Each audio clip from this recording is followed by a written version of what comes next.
the major things, the narratives that we have is like, we're making the earth sick, the earth is dying. The earth does not care. We are the problem. We are going to die. Sorry. We are going to die. We are going to die.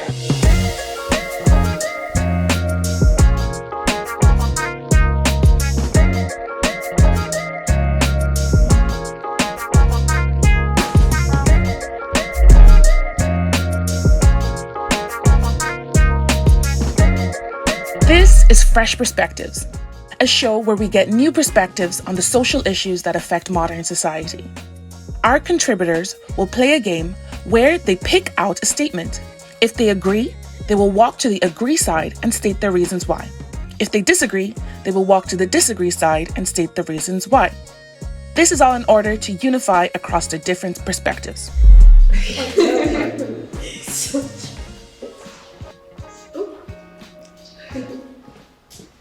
Sustainability is inclusive and accessible.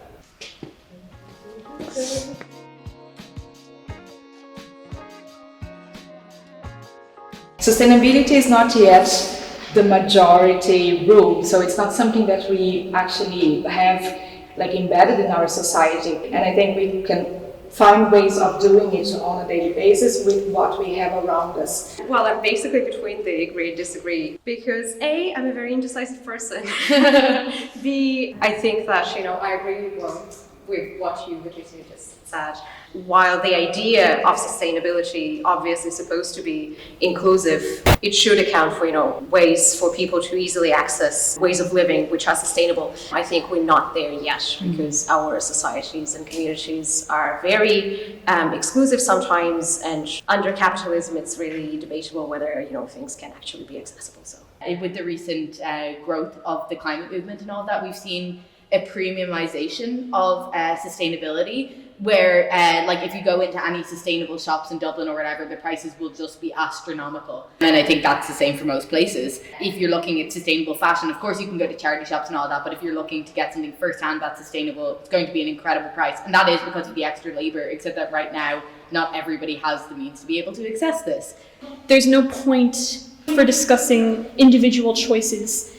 At this point in time, it's not something that's even remotely feasible if we're actually going to tackle this crisis, because, like you were saying, there's no ethical consumption under capitalism. 71% of global carbon emissions are from 100 companies. If I tomorrow decided not to eat meat, buy all of my clothes completely ethically sourced, have an electric vehicle that is powered by renewable energy, all of these different things, still, I would not be able to be completely sustainable because, let's say I buy a tomato, I don't know where that's been, I don't know who's grown that. It's next to impossible to be fully sustainable because of these corporations and the control they have over politics and life in general. So you can't have individual solutions to systemic problems. Yeah, absolutely.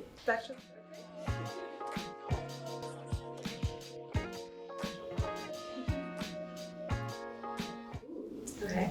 Authorities are greenwashing.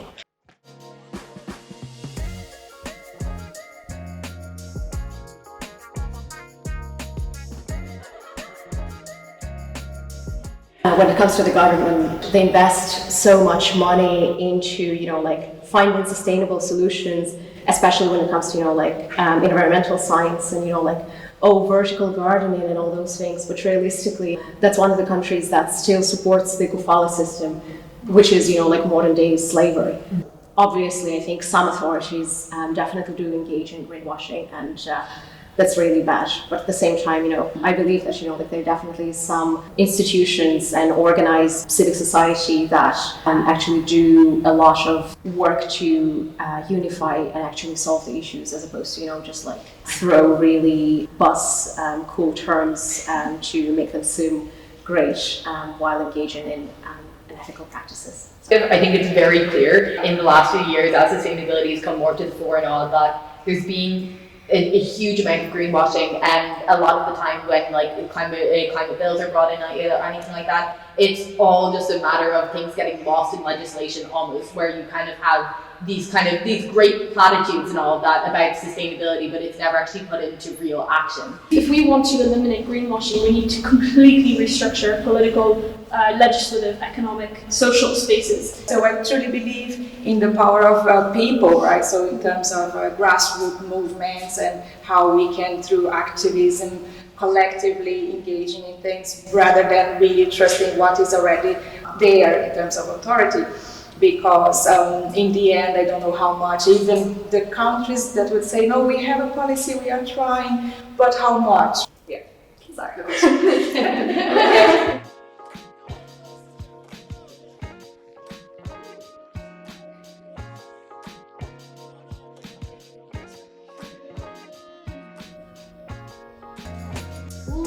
Sustainability is perceived differently by Gen Z. Compared to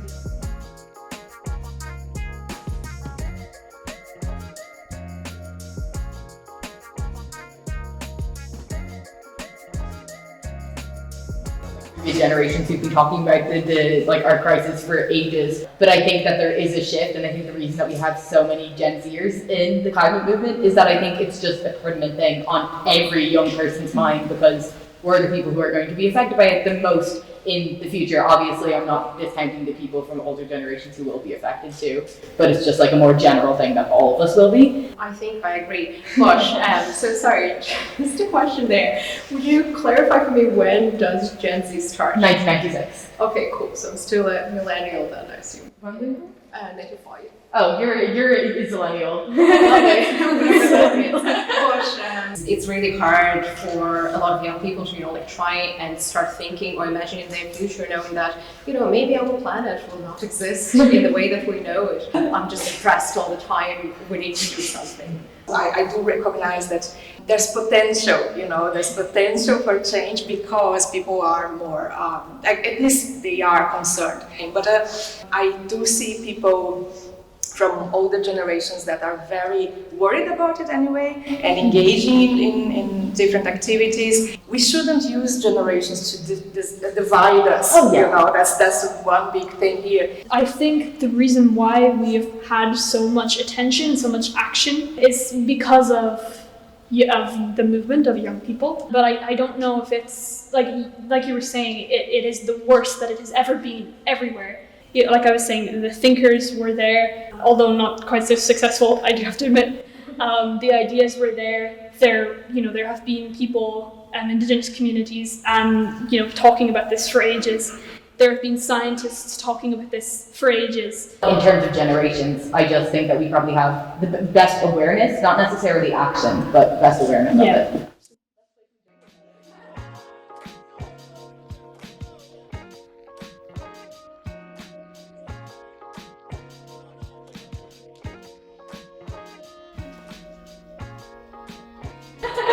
Yeah, but if you don't know, then I don't have to. Sustainability is affordable.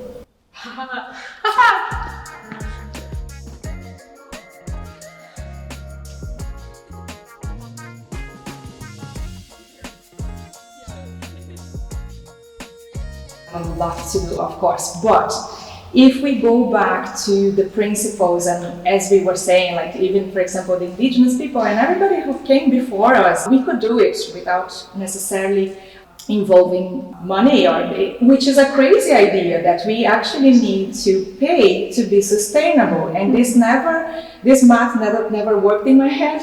So for example, when I built my own house, it actually in the end costed 40% less than a normal house. So if you can be creative and look at what you have around you, it's possible. I think some aspects of sustainability are really affordable and they're out there, and sometimes, people can start overthinking, I think, certain things, while, the simple solutions actually, are just out there in front of their nose. At the same time, I don't fully agree with the statement that sustainability is affordable, because there are so many other concepts and ideas and ideologies that we need to address and dismantle, and sometimes it just seems like, the job that I don't even know if it ever can be done and finished. I don't think affordable is just money. I think it's also time and it's capacity.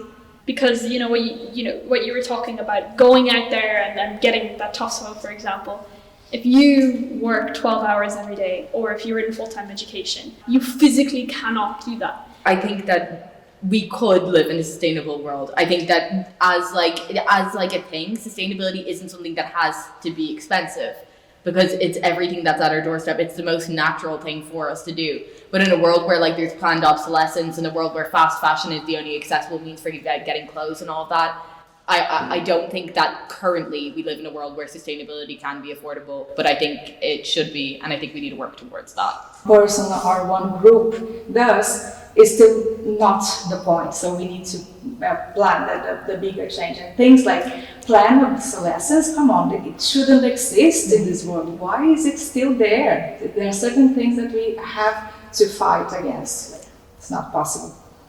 All right.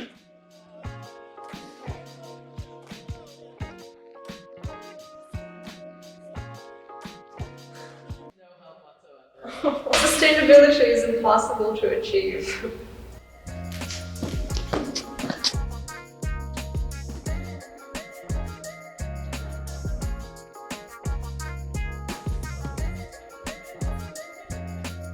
I think that sustainability is absolutely not just possible, but completely achievable.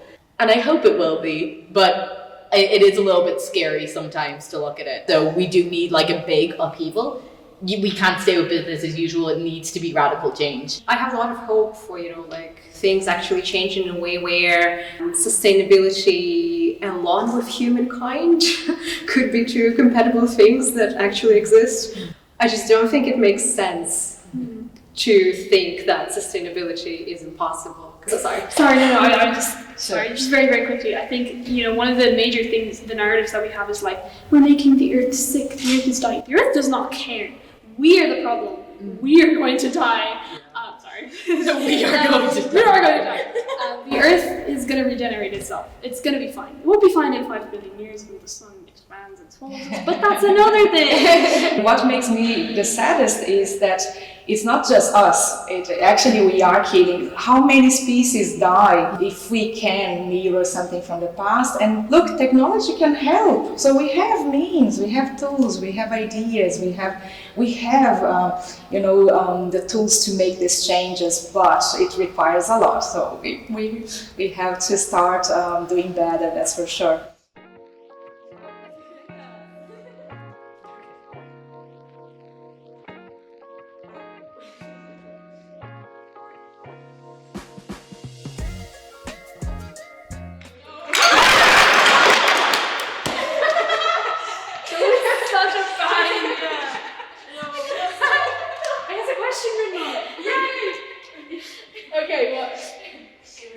Individual sustainability is enough.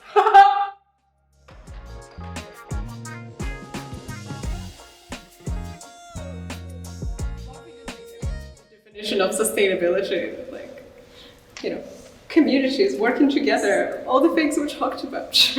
You can't have individual solutions You can't have individual solutions to systemic problems. That's a great word to say if you have a list. The climate crisis is a result of exploitation of people and planet, which occurs as a result of the economic systems we live within. That can't be solved with you buying sustainably. It's a combination of individual and collective action that actually makes it so powerful, because you've got the individual voices of people who are all saying the same thing, and then when they combine together, it's beautiful. Power to the people.